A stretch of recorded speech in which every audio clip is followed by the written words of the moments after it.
Om dare du dare, du re so ha.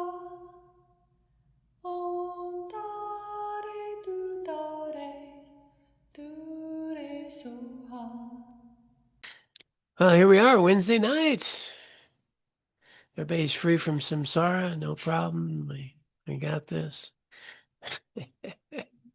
It's good to be here.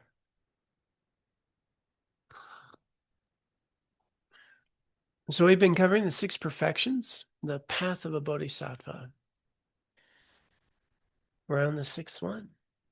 So we just recited the other ones, right? Generosity, ethics, patience, joyous effort, concentration, wisdom. So that's where we're at tonight, wisdom. How tough could that be? Let's take a look at the text, get right to it.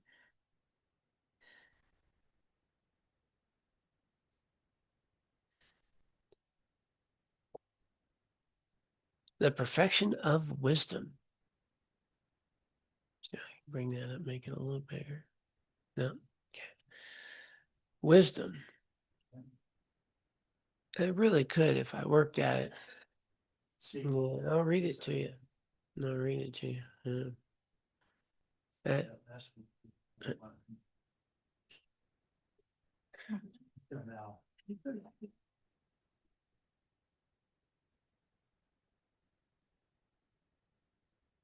Here's a little bigger. Okay. Wisdom is the eye that sees the profound suchness. Just for the record, suchness is another word for voidness or emptiness. Generally, we say emptiness, suchness, the nature of things, how they exist. Wisdom is the eye that sees the profound suchness, the path destroying cyclic existence at its root. It's a treasury of higher qualities that are praised in all scriptures, hailed as the supreme lamp for dispelling the darkness of delusion. Knowing this, those who aspire to liberation strive with myriad endeavors to cultivate this path of the wise. I, a yogi, practice in this manner. You, who aspire to liberation, should do likewise. That's from Lama Tsongkhapa. You'll notice very similar to the practice in the morning, right? I, a yogi, practice. So a couple things there just before we dive in. Pointing out fundamentally, wisdom is what frees us. And all of Buddhism is about just understanding how you exist, how the world exists. And then we stop doing all this nonsense. That's the whole deal. But notice that there's a myriad of endeavors to learn how you exist. Myriad of endeavors. There's a lot of things. And I was just down in Durango. Yeah, I got an opportunity to teach down there.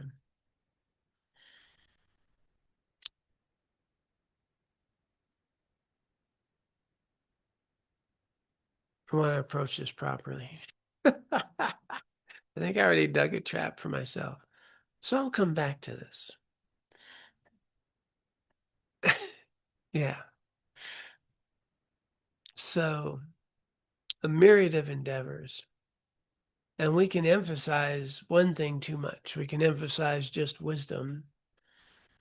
And if all we need was wisdom, we just focus on wisdom. We can meditate on the nature of how we exist. We can do analytical meditations and, engage in the solid vipassana practice. But there's 5 other things, right? Generosity, ethics, patience, things. And I think that's where people sometimes get lost. They get lost a little bit on, just focusing, well, if this is what liberates, and that's what I do. And then I don't realize I actually need to do all these things to ripen my mind so I can even begin to access the wisdom. Uh, Without an open heart, without kindness, without compassion, without an understanding of our interdependence, how you give life to me, how we give life to each other, that care that we can have, that heart that's open and kind.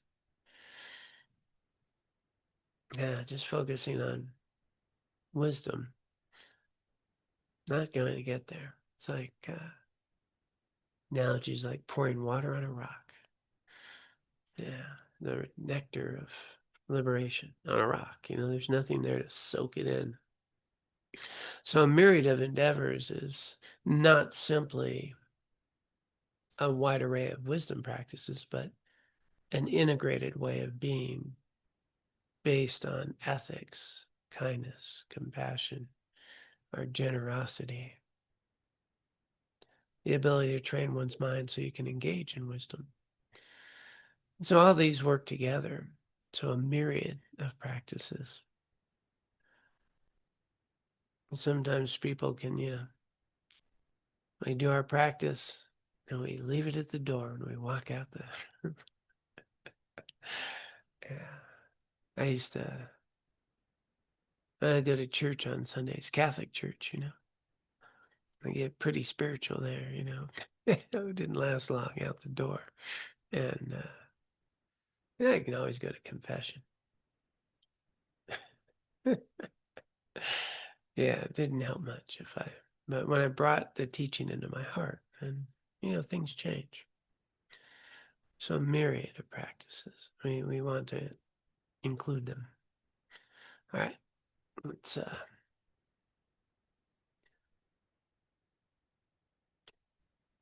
wisdom, also known as intelligence, the Sanskrit is prajna, is a mental factor that analyzes an object to understand it and discern its characteristics, such as its merits and demerits. When practiced with the bodhicitta motivation, it becomes the perfection of wisdom. Wisdom is an important part of the spiritual path. We use it to investigate teachings, teachers, to distinguish those that are reliable and those that are not, to differentiate the types of behavior that we should adopt and avoid, to recognize the faults of samsara and generate the determination to free ourselves and others from it, to understand which meditative practices to do on different occasions, and so on. So you can see how just right off the bat, what kind of teachers, what kind of teachings, what's a fault, what's helpful. This is encouraging us to think, to discern, to be clear, not simply to follow along, test things, and observe in my own life. What am I doing that's helpful, and what am I doing that's not? The time in Durango, a lot of it was around the view of renunciation, a view of renunciation, a view of renunciation as a process of refinement, of refining my wisdom of what supports the life I'd like to live and what does not.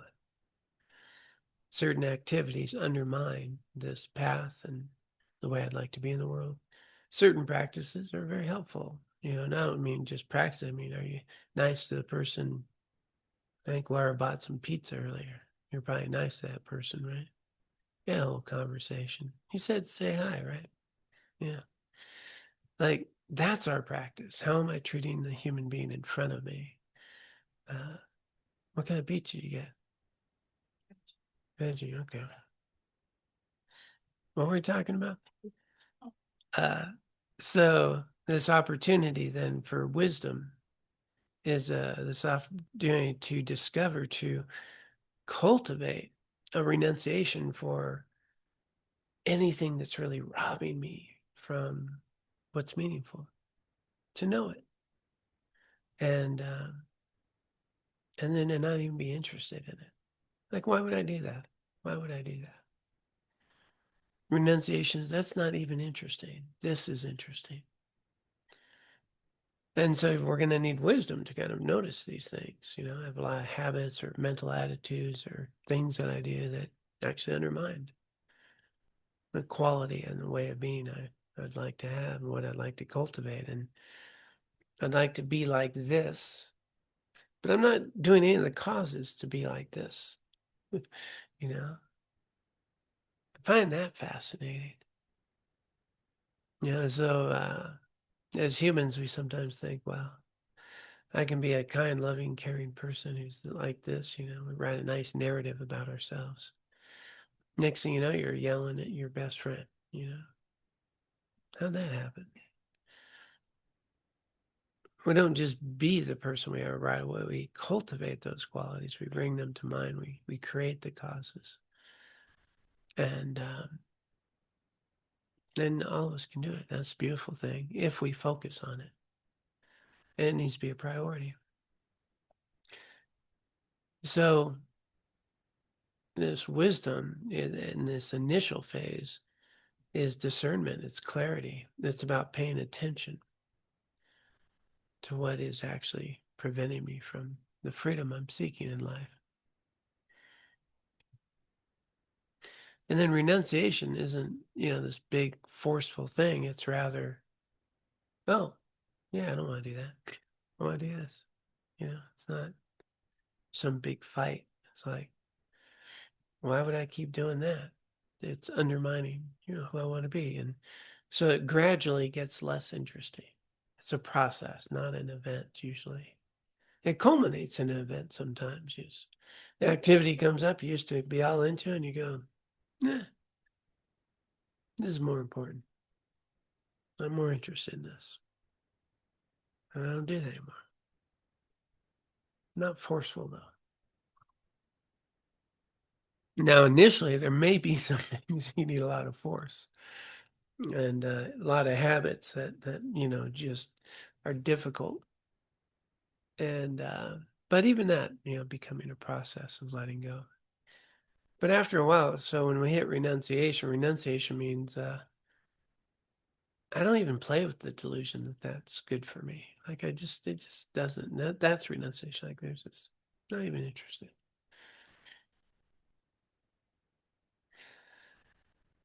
So wisdom being, checking things out, the teachings, the teachers, the activities, the practices.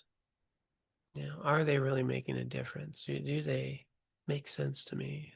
Does it hold up when I scrutinize? So we really want discernment and not the sort of blind, non-judgmental sense of acceptance, but rather a wise discernment. All right. It's also conducive for happiness and well-being here and now by helping us make intelligent choices regarding friends and partners, education and career, and how we spend our time and resources. Apparently, we need some executive function. It's getting pretty rare. Well, because we need to actually use our mind, brain, not have it be hijacked all day long, An old dopamine highway. Executive, pause, feel, reflect, conscious choice. Yeah. When it comes to the Bodhisattva path, wisdom complements the other perfections. As explained in the introduction to the six perfections, enlightenment depends on cultivating the two wings of method, which are the first five perfections, and wisdom, the sixth perfection. A bodhisattva cannot attain enlightenment merely by practicing generosity, ethics, patience, choice, effort, and concentration, but lacking wisdom. In particular, the wisdom realizing emptiness. Buddhist scriptures compare the first five perfections to blind people who cannot see where they're going, and wisdom to a person with good eyesight who can guide them to their destination. In this case, enlightenment. A verse in the condensed perfection of wisdom says, millions and billions of blind people, bereft of sight, ignorant of the roads, how can they reach the towns? Without wisdom, these 5 perfections lacking sight cannot touch awakening. And likewise, wisdom without the other 5 can't touch anything. So they really need each other. The analogy is the 2 wings, the bodhicitta and the wisdom. To fly, we need 2 wings. How does wisdom complement the other perfections? Bodhisattvas trained to reflect that the 3 spheres involved in any action, agent, action, and object, are empty of inherent independent existence and are merely designated by the mind. For example, when giving food to a hungry person, they recall that the 3 spheres of this act, the giver, the act of giving food, and the recipient of food, do not exist inherently or independently, but exist dependently. A simple way to understand this is to contemplate how they depend on each other. For someone to be a giver, there must be an act of giving and a recipient. Being a recipient depends on a giver and an act of giving.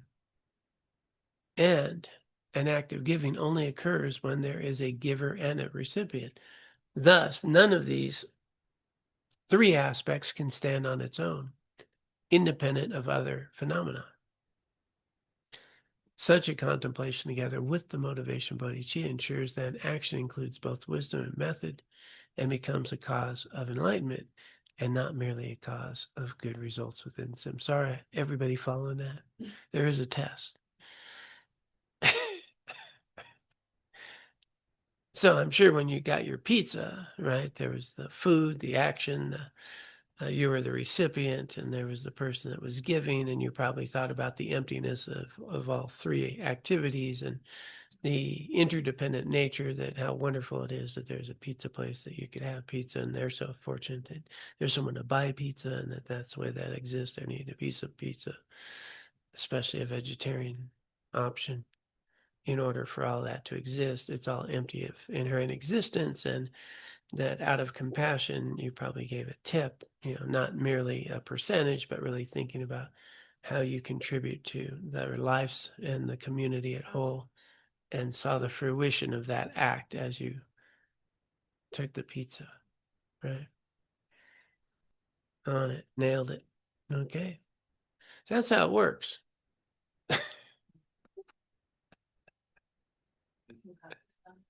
Yeah. Yeah.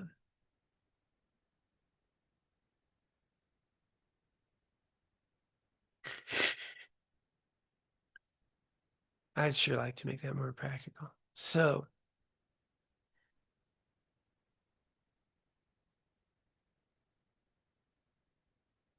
what was being described there is we don't typically think about any of these things when we get a piece of pizza, for example, right? We just go there. Hopefully there won't be a long line, and hopefully they'll have the kind of pizza I like, and do our thing, put a tip in, move on, and all of that will be perceived as very independent, and I'm kind of focused on myself, and hopefully again the short line pizza I'd like. And quickly, because I gotta get to a Dharma teaching. That's all very me-centered, but that whole experience could be very we-centered, right? And it's not that big a shift if we just I mean, just even thinking about for those people online, Peppino's is a hometown pizza joint in Carbondale. It's kind of the hub of things. They got ice cream too. Just saying. So when you sit there and think, wow, we're in a community that has this pizza place, and how many family members and generations have come here, and little kids that got pizza, and I get to contribute to this community hub here, and get there, and maybe who's going to be there that I might know, and just the richness of the connection of even the place that you're at, and the community, and you know watching the little kid run down the aisle, mom trying to chase him. And you sit there and you just, wow, what an amazing opportunity that we get to live in a place like this, and the interdependence. That we're recognizing a much richer way of engaging that isn't me-centered, but we-centered, that I'm a part of this unfolding, um, and that we need each other. We take care of each other. Our food, clothing, shelter, dependent upon people we never met.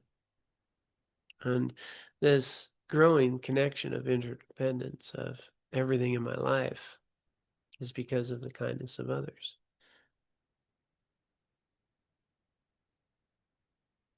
which is actually more accurate than my self-centered way of thinking,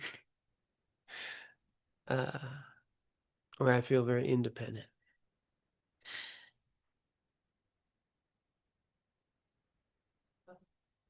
You guys got pizza? Laura did. And you had pizza for lunch. You had pizza. Wow. You could tell it's a community thing. Yeah. Uh, how we exist. And this is the key. I mean, just think about how much less suffering, just on a very simple, going to the thing and even seeing a long line and thinking, wow, this is cool. Everybody's here. Instead of, oh man, there's a freaking long line. I gotta wait there. And man, Jimmy up there, he's gonna talk their ear off. I know it's gonna happen. And, suffering versus connection. Just a slight shift from me to we. Slight shift. Immediately less suffering. The unpacking of emptiness will unfold. But I just thought, how can we make that a meaningful thing here? And it looks like we have a question. So is that Carla up front or Janine? I can't see it. It's also that's a Carla. Yeah. Gotta unmute. Yep. So I'm pretty sure I've asked this question before, trying to understand the pragmatism of interdependence and how that can affect my practice. And what I'm getting is that it's a method of removing me from my self-centered attitudes and allowing me to develop a more we-centered, like you said, attitude. So it's a method of sort of getting rid of that self-centeredness. Am I kind of getting that finally, maybe? No, Until absolutely. And bearing in mind that the self-centeredness is delusional and not how we exist and the cause of our suffering. okay, so there's that too. First of all, it's just straight so the not seeing interdependence is straight up delusional. Yeah, absolutely. Okay, and then the pragmatic reason, another reason for focusing on interdependence is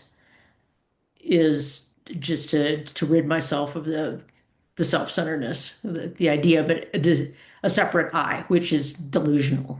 Right. It's, and if we can do it in, these little simple methods, you may notice an easing of your suffering right away, right? A little less tension right away. Um, when I get out of self-centeredness, how much less suffering I have suddenly, in very simple ways. So it's this antidote interdependence is, another way of putting it. It's more based in reality. Self-centeredness is not. And my suffering coming from living in discord with reality. And all the stress and afflictions and, things that come with that, how we want it to be. And so this we-centeredness, this interdependence, you can see how just moving out of that self-centered focus, you can more easily reduce stress, shift your way of being, and be a part of something connected. All right. Thank you. You're welcome. Ask the question again next week, and I'll be curious what I have to say.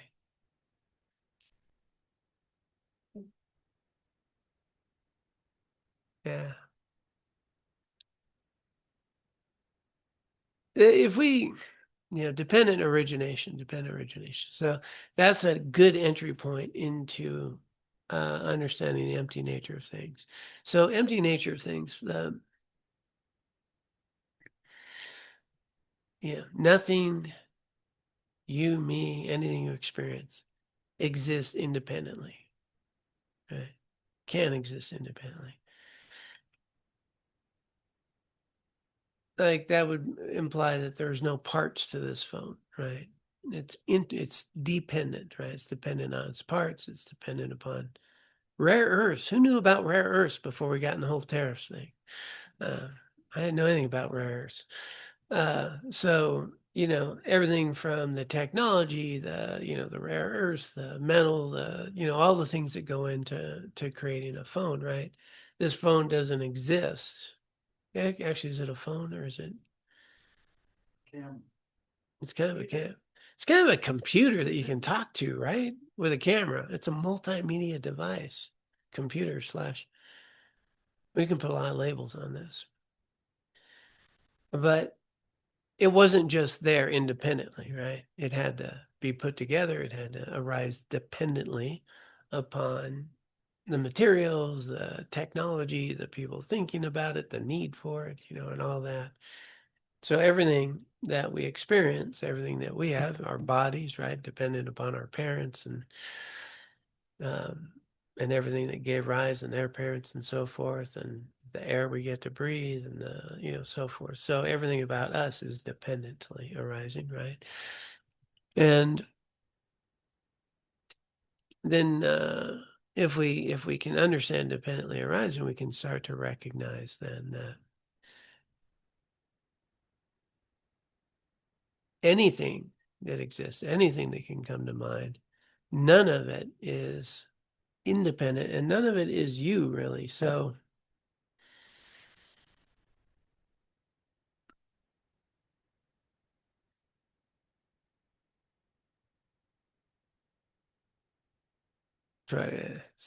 I know where I want to go, but I'm not sure that's relevant. Just had this desire to go there. I thought, no, I don't know how relevant that is. Inaction. Yeah. Wisdom is don't go there. But on a very simple, uh, understanding of how we exist, right? We're in a constant state of flow, right? Constant state of becoming, constantly. And I'm arising moment to moment, dependent upon thoughts, what's being experienced, computer in front of me, or what's coming to mind, or people interacting with me, and my body's changing, it's aging moment to moment. Everything about me is in flow. There's nothing stagnant here. And how I'm seeing you, just again, I can shift my attitude, see you differently, different experience. Everything that we're experiencing is very interdependent way, but it's all dependently arising. If I understand it, there's where I'm trying to get to. That everything arises dependently. That means that whatever label I stick on anything, that's not what it is. Right? Again, is this a phone? Or is it a multimedia device or a computer, camera, calculator? Multimedia device, yeah, movie. And but basically, when we call it a smartphone, which is different than an iPhone, smartphone, the idea of an iPhone is in my mind, or a smartphone. It's a concept in my mind. It's not this object. And that becomes very relevant because, we need the label, right? Hey, I need a phone to call somebody. It's a label. It's pretty, it's helpful. I know what to look for. But everything I know about a phone is really a construct, a concept in my mind. And it's not this thing. And when I recognize and try to identify what makes that a phone, right? Is it the screen? Is it the body of the phone? Is it the chip in the, like none of that's the phone, right? Those are just all parts. They're not a phone. So a phone's really is this understanding in my mind of what you can do with this thing, or how we label it.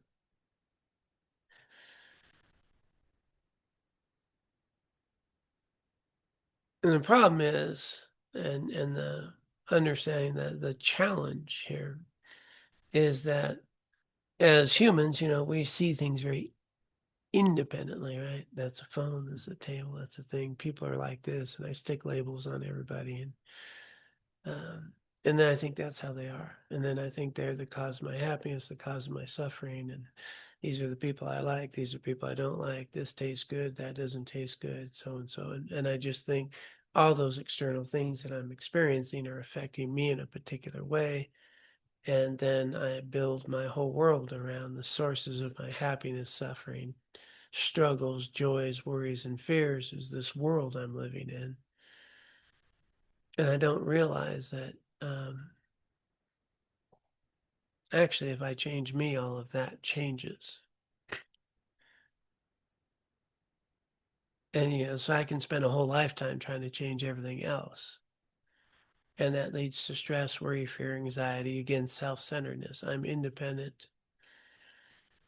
And these people are cool and those people aren't. And that political party's insane. And, these people are, they got it together. And we just start putting these things. And yet none of those things work when you get to know someone of even a different culture or political view, and you get to know them about some of their childhood experiences, some of the struggles that they've gone through, or even the fact that they care for their mom who's, going through difficulties and cancer treatment. All of a sudden, they're a very different person to me, right? They're not the label I put on them. So the idea of emptiness is they are empty of what I am imputing upon them, right? That's not in that person. That person's not intrinsically funny.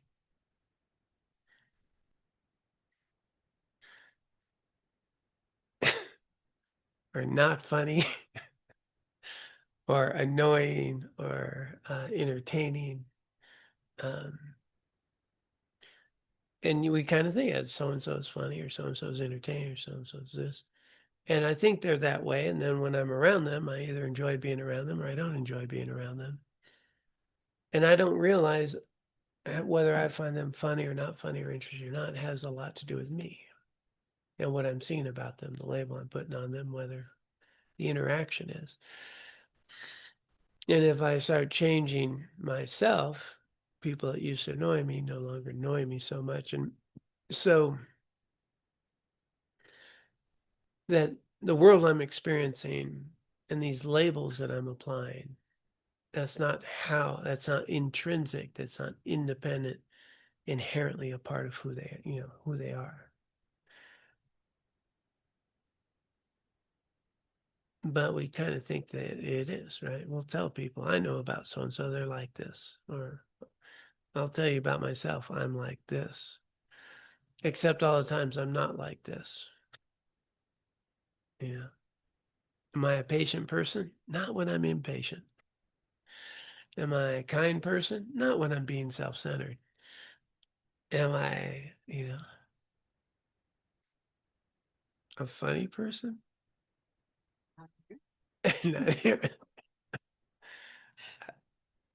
and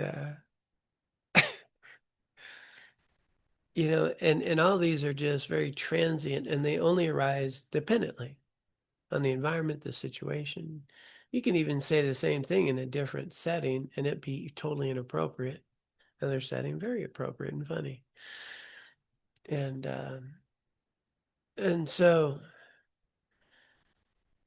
this understanding of emptiness is recognizing that how I'm perceiving things is not inherently how they exist, but rather it's just this subjective, temporary, momentary experience I'm having with people and things, which has a lot to do with me. It has something to do with them, right? It has something to do with them. But it's the union of what I'm bringing and what they're bringing, and how we're experiencing it together. And somebody else will experience the person a little bit differently than I do, I mean, you can just take a look at any politician talking, and depending on someone's view, you either hate them or love them, right? They're saying the same thing. And so the value then that we get to see is that we get to see beyond our misunderstanding of the causes of how I'm experiencing people and things as inherently all out there. And it's a mixture. It's got a lot to do with me. What do I attend to about you? What am I bringing to the party? My judgments, my biases. And then if I start to understand that, then I can more accurately understand, first and foremost, that you're helping me have the life I get to live, which is pretty wonderful. People I never met, paid for my education, paid school taxes. I went to public school. And they built the school and they paid taxes and created that. Gave me an education. Everything I get to do, I mean, any dollar I get to spend, I mean, how many people are involved in that? And that's just, again, coming back to reality. So the whole synthesis here is always living in reality. Because as soon as I label this person, that kind of person, boy, there's a whole lot of that person I don't see anymore. Incapable of, because now I got the label on. And, we've all had a journey. We all are capable. We're always changing. And I'll tell you, just in that way, as I ripen the qualities within me more accurately about this interdependence and this common struggle of humanity to be okay, to have some fun, to maybe have a good family, and live a life that we feel good about, safe, kind, joyful. Maybe get to dye some Easter eggs on Sunday, if you're into that thing.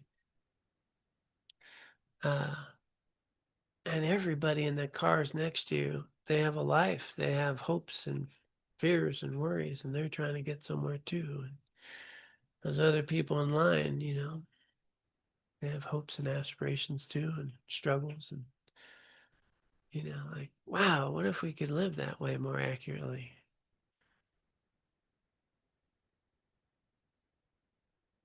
I would suppose we'd suffer less.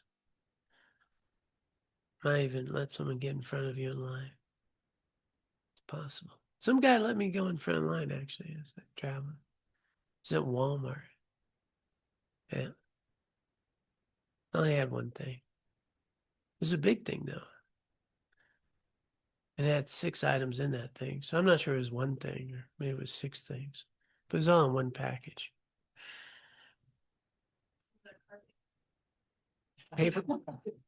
Paper towels.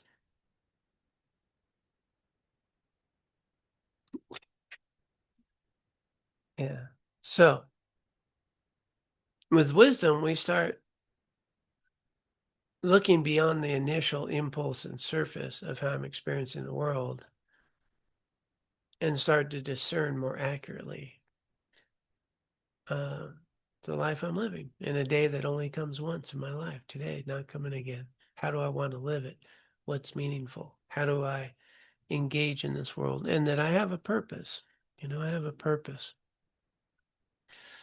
I didn't wind up here willy-nilly. Causes and conditions. What's one? Yeah. And it was appropriately not. Yeah. And that, conditions ripen. And so, with that interconnectedness of us all, is I have an opportunity to be a benefit to all of us, and even in small ways,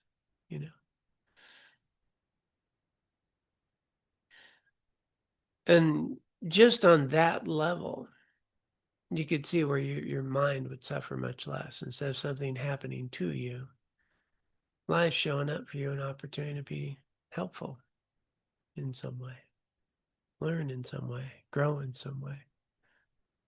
Things aren't happening to you, they're happening for you to learn, to grow, to understand. And then all beings that you come in contact with are, at some point, then you can get to the cause for your own awakening, the cause for you to understand yourself, the cause for you to develop patience and compassion and the way of being in the world. And that's a real gift. So as they're pointing out this suchness, this emptiness, it's really tapping into recognizing this very subjective experience that we have, that we're filling in the details. And we can pick up another crayon, color it a little different if we want. Or in your case, a paintbrush. Yeah, I need crayons. So, all right. Let's see if we can venture a little further. So, they're just making the point of, you can't give without a giver. You can't give, like all these actions that we label, they're all dependent. Divisions of wisdom. This is something y'all be very familiar with. Buddhist scriptures explain different kinds of wisdom. There is natural wisdom or intelligence that we possess from birth due to past life karma. There's acquired wisdom, which is developed in this life and is of 3 types, corresponding to the 3 steps explained in the introduction: listening, contemplating, and meditating. The wisdom arising from listening is an initial level of understanding acquired from listening to, reading, and studying teachings on, say, impermanence. It's like that moment of recognition. Oh, I see. All conditioned things are impermanent and change every moment. This type of wisdom is valuable, but not very firm and clear. It could be lost if we do nothing to maintain and strengthen it. So, that's what we're getting right now, or the wisdom of listening, right? We're listening to teaching. It applies when you're reading a text or reading a book or things, we're listening, we're learning, we're taking it in. And maybe you get those aha moments. Okay, I get that. That makes sense.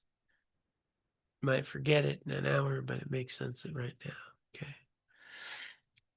And then the second wisdom, right? Continuing to think, analyze, and discuss with teachers and friends, we arrive at the wisdom arising from contemplation, a correct conceptual understanding of the topic. This wisdom is stable and decisive.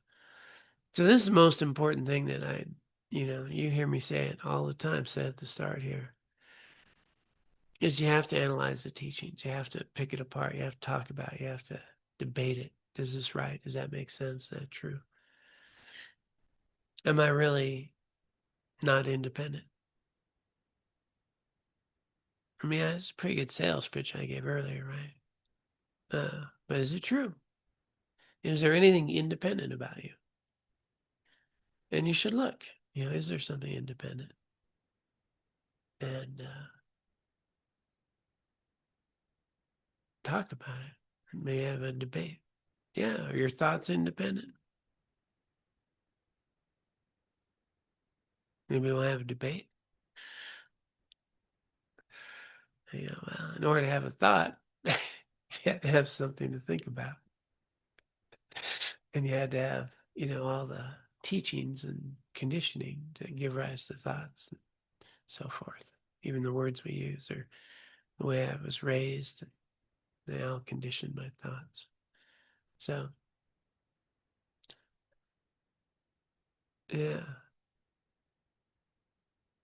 I was thinking about, and I've mentioned this a couple of times, a book I wrote, Wisdom of Meaningful Life, 2000, it came out in 2016, wrote in 2015. I'll tell people, I didn't write that book. Whoever was John Bruna in 2015 wrote that book. That's not who I am.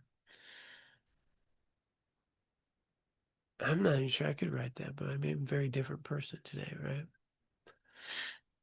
I mean, I'm still copywriting it, so. But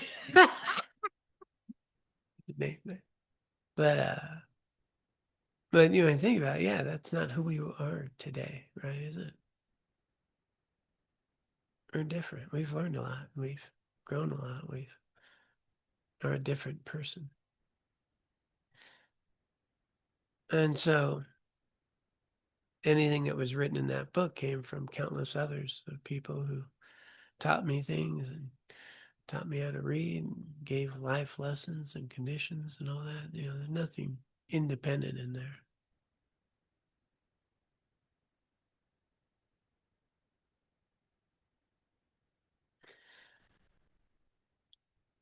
So taking time to analyze, does this, is this true? Do I exist dependently or independently? Is there truly an annoying person in the world? Do they exist?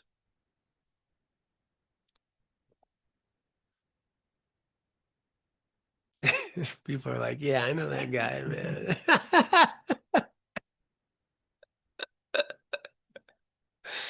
And then you gotta go, really? Are they always annoying? And do other people not find them annoying? And I find them annoying? You start picking it apart and come on, they're sleeping sometime. And, so of course, then they're probably snoring to annoy you. But, so we need to just pierce through and see how the way I'm perceiving the world, the way I think is this interdependence and the way that I'm filling in these qualities and attributes. All right, Kurt, bring it. How'd you know it was me? And it's speaking of annoying people, right? But I'm listening to this, I get it, right? Intellectually, it makes perfect sense. I've been listening to this for 5 years now. I've analyzed it. I believe it. I understand there's no such thing as an inherent person. Everything arises from causes and conditions, including me and everything else. Everything's a collection of things. And then what? Right? And so how does this, so what's the net, how do you go from that to, okay, now I'm a Buddha, right? Because it seems to me what I've heard is that Buddhas are able to have both of these, to know both of these at the same time, the conventional I'm still living in the conventional, right? It's super convenient for me to think that Keith is Keith, right? And not, I don't have to address him as the collection of things that this second is Keith, right? Or is representing Keith, or is, not the Keith he was a minute ago, or whatever. I mean, it seems like we have to live in this conventional reality, right? Where things are appearing to be consistent, and yet we're being asked to somehow understand that they're not. But I guess and I can see that, right? I think intellectually it makes sense. So what? So how do I apply? What happens, right? Do I just one day all of a sudden, what's next, right? So what do I do with this, right? I guess that's my question, right? If you've been listening, you order pizza. Well, that sounds good, right? Yeah. I can do that, right? So, It's hard for the people online to hear about the pizza. we don't have pizza. We're not in Carbondale. Yeah. So where it's very practical and what's been happening is that when you notice a frustration with Keith, nowadays more often you're noticing that, the frustration's not Keith, that there's something Yeah, around how you're bringing to it, right? I would like that to not be true, but that is true, right? I know that's true, right? It's not Keith. Yeah, but no, in real time that happens Yeah. sometimes, right? Yeah. Yeah, no, absolutely. It's not him, right? It's not the Yeah, but outside. does that help you interact with him Oh, in of a more course. Yeah, skillful yes, way? it does. Good point. Okay, I see your point. You're right. Seeing the point. Uh, So, okay, I so get that. what we start seeing is that how I'm perceiving someone or having a strong emotion or triggered event, I start to recognize, that it's because I'm reifying, someone, something in a way they don't exist, and I'm attached and clinging to Hmm. an attitude or a view. And as you've been doing this, you've been softening those belief systems and recognizing the impermanence of the thought or the feeling or the emotion that's arising, and able to more skillfully readjust how you interact with the love of your life, right? Mm-hmm. Yes. I'm so glad you Yeah, said yes. absolutely. Yeah. That's really Uh, good. Good stuff, John. And I guess what my part of it is I expect there to be, rainbows and, I expect something. I don't, that makes perfect. I mean, that helps a lot because I think it's an expectation problem, right? yeah. Where I'm expecting some large event, right? A band play, Euphoria. Well, yeah, probably euphoria, which is what I always expect. So Keith Yeah. knows me. And the real magic is the lack of reactivity that we once had, the capacity to respond skillfully that we do have. Like, that's the magic right there. It is pretty magical, right? How come it's so I need you to, why can't I remember that fact, right? I Well, guess that's is what it, we're here for. yeah, that's what the song is for, huh? Yeah. Because we Okay. support each other, because we forget, right? And we do have this expectation often that doesn't allow us to see the incredible, significant growth we have. It is phenomenal Yeah. when I take a step back and look at it. It's like, okay, that causes and conditions not the same person I was 5 years ago is absolutely true, right? It just feels the same. The feeling is consistent, right? It I don't seems feel that like way. I'm changing. Yeah. Only now, except other times you feel like you are. No, I never ever feel like Ever. Never felt that ever. Thanks, John. Your feelings are I'll impermanent. shut up. I love you, Kurt. Thank you. All right, Chris. Yeah, thanks everyone, and thanks, Kurt. Kurt, I'll give you a call one of these upcoming days.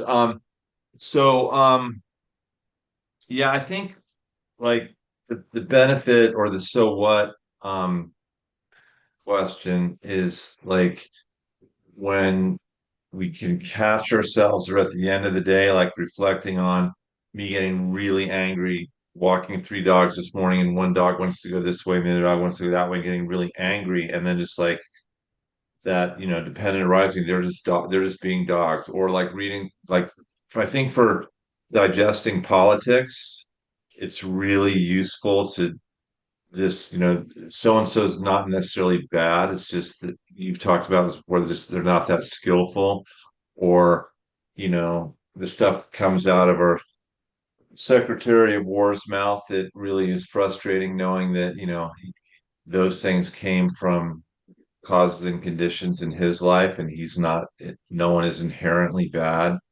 Or driving down the road in the road rage, or seeing someone throw trash out, or whatever it is, all these things, or even forgiving myself for having a reaction. And I think the benefit comes for me is when I'm able to, at the end of the day, kind of reflect on how I showed up in the world, and having some insight into like that, the thought of like, okay, well, that's not how I want to be, rather than just not thinking about it at all.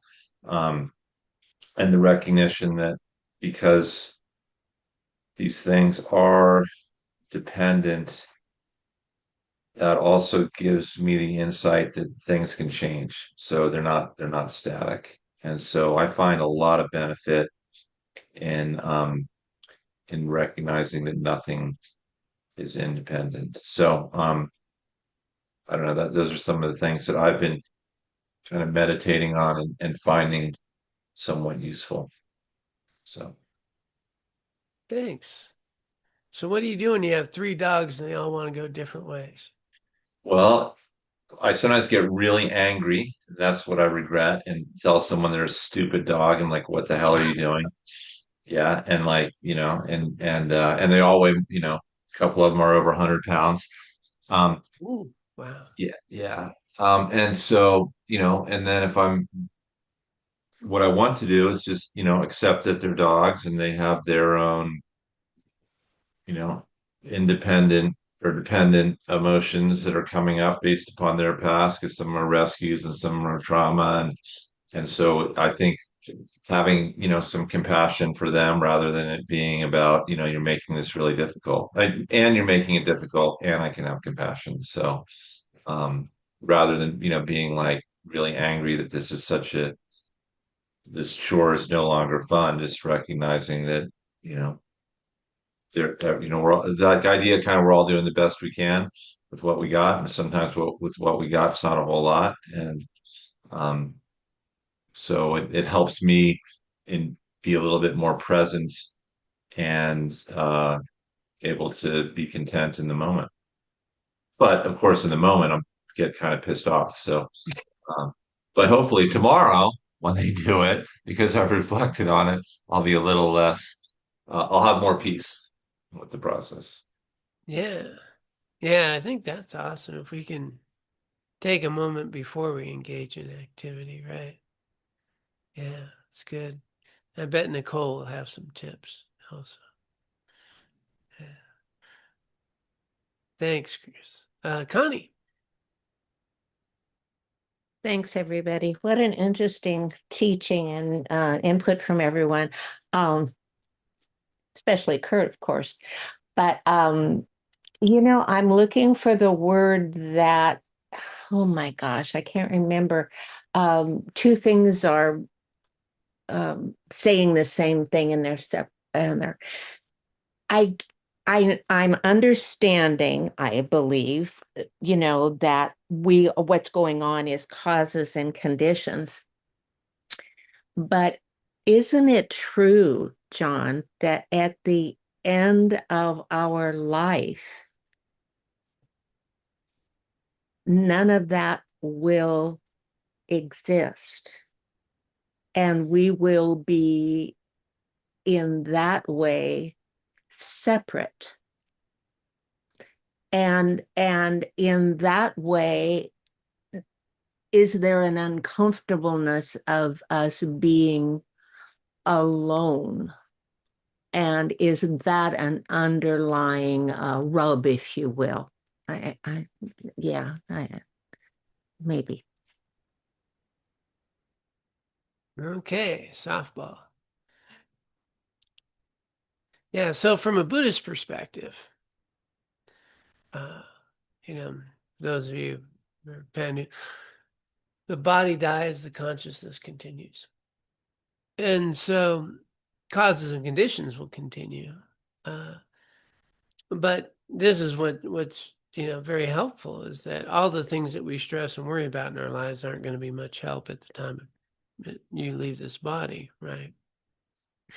What will matter is the mind that you've been cultivating, the karmic imprints, compassion, kindness, patience, virtue, and all of those continue. And so based on what you've been cultivating in this lifetime, that transition can be, and usually described as quite wonderful, quite pleasant. People have their death experiences. But in the Bardo section, it can get pretty weird because you don't have a body anymore. And that's kind of odd. And, but the point of all that is you are not going to remember any of that, right? You don't remember it before, you don't remember it now. And on a very technical level, you're being born every moment anyway now. We're people talking about rebirth, we're being reborn moment to moment. And so in that time at the transition, what's really, really helpful is to be in a nurturing environment, focus on compassion and care and non-attachment, and just knowing that, I've lived a life that's well, and what matters at the time of death, whether you believe that your consciousness continues or not, the peace at the time of death will always come from living a life you feel good about. At the time of death, what matters is always how you lived your life. Do your loved ones know they're loved? Do you, do okay with your life? Is today a good day to die, that, been a decent human being at this point? And that kind of peace of mind going into a transition, the biggest factor towards the next rebirth is the state of mind at the time of transition. So it's really helpful to have a mind that's at peace, and optimistic, hopeful, and not uncomfortable if you can. But all the stuff we stress and worry about today, that won't go with you. But how you respond to it will. And that's the magic so if we get this, all the difficult things that happen to us, that's the result of previous karmic events, causes and conditions, right? It's now ripened, right? This terrible thing that happened, whatever it be. And if I understand that, how I engage with it is creating the future me. So something terrible happens to me being being a victim, getting all caught up in that, getting angry, resentments and all that, I'm creating that mind of my future. Somebody does something difficult to me, and that I can recognize their struggle and their suffering, but I can also recognize that karma is just ripened. It's gone. I don't have it anymore. And I get to cultivate a future. I get to respond to this in a way that's meaningful and creating conditions for the future. So when terrible things happen in my life, I am now free of that karma. Which is, wow. It's kind of exciting. Instead of getting angry about it, it's like relief. And what do I learn from? How do I grow? What do I cultivate? Because I'm creating my future now. And there's a lot of agency, empowerment in that realization. All right, Greta, it's been a while.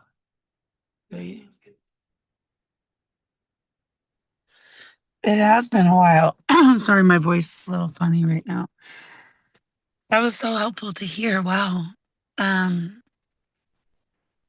it's like helpful to hear the ripening can be like a relief, like, oh, okay. Like I've released some karma. I've definitely been releasing some freaking karma.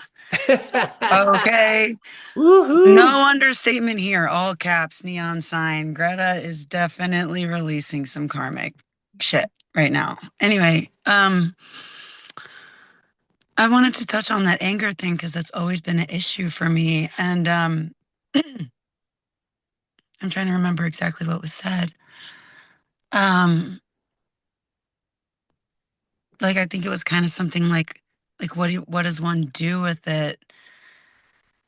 And I really like what Chris had to share too. It was like there's something to like allowing it, but not allowing it so much that it turns into a forest fire, you know? Like there's something about validating I'm angry and I'm not having a good time with this, to say the least. And yeah, it just makes me think about practice. It's like it's all virtuous, like when you zoom out, like, anger is toxic and it creates a lot, it ripens a lot of painful seeds, for lack of a better word. But there's some validity to it too. Like, I feel like there's something to like,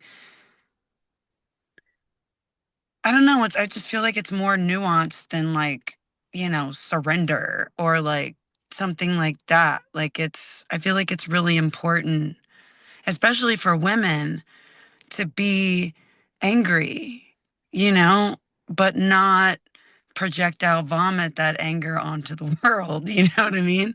Or on yourself. It's like, I just wish more of that was talked about because it does, if it exists, it has meaning. I think, I think it's more about like what you do with it, not the fact that it's keeps arising or whatever. I don't know. I don't know if I'm making any sense, but I would love to hear what anybody has to say about it, to be honest. Thanks. Well, and what we always have to say about it is anger's not the issue. It's what you do with it, which is what you just said. Stuffing emotions is a problem. And again, anger is arising. It's resultant, right? There's a cause, there's a result, there's anger. And then there's an opportunity. What do I do with it?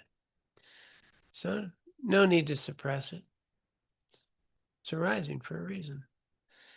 What am I learning from it? How do I engage with it? Is what's relevant. Yeah. Trying to suppress, it's not going to be helpful. And you said something else there, is it's not fun. And that's motivating. That has me look at how do I change, or how do I change my environment, or what do I do differently? A lot of people are motivated to change because they're in difficult emotional states, and very few people are motivated to change when they're in blissful, wonderful states. And so the attachments of our life are much harder to give up than the mental states of anger and resentment and so forth. So they're great opportunities to learn and to grow and shift and understand. Greta, it's good to see you. This is Laura.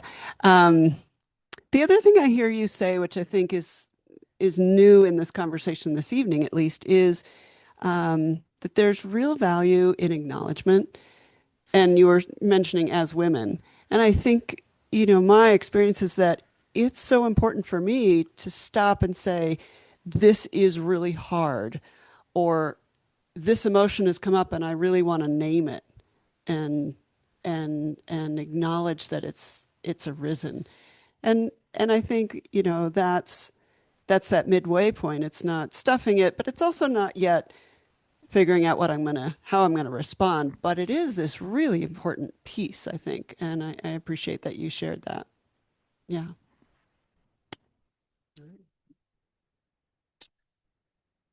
What a gift it is to have some time together, help each other learn how to navigate this experience we get to have.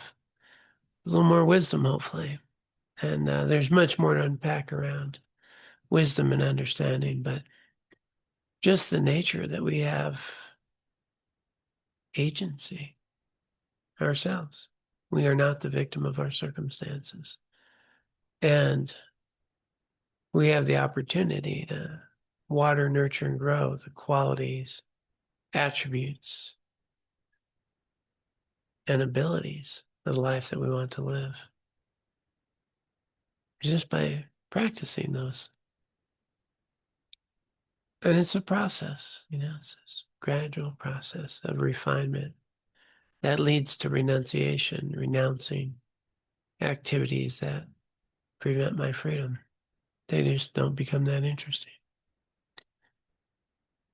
Yeah. So with that said, let's go ahead and dedicate the merit and wisdom of our time together. A lot of things we could have been doing on a Wednesday night, like eating pizza and ice cream. And maybe we did that too as a win-win for some. And we've taken time to explore how we exist, how we can live lives that are meaningful. Yeah, less suffering, more freedom.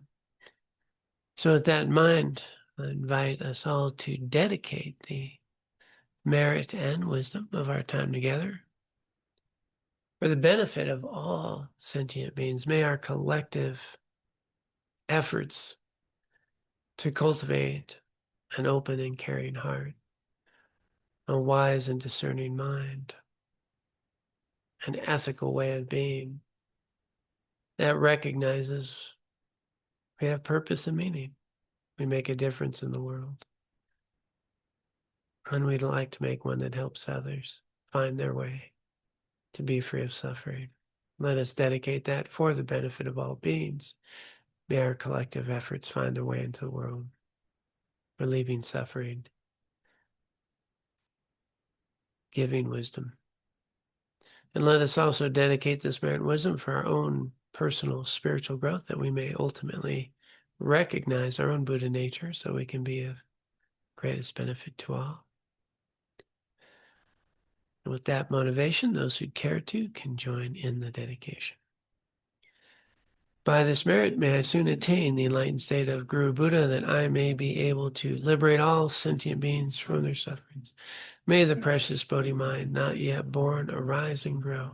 May that born have no decline, but increase forevermore. Om Tare Tu Tare Tu Re Soha. Om Tare Tu Tare Tu Re Soha.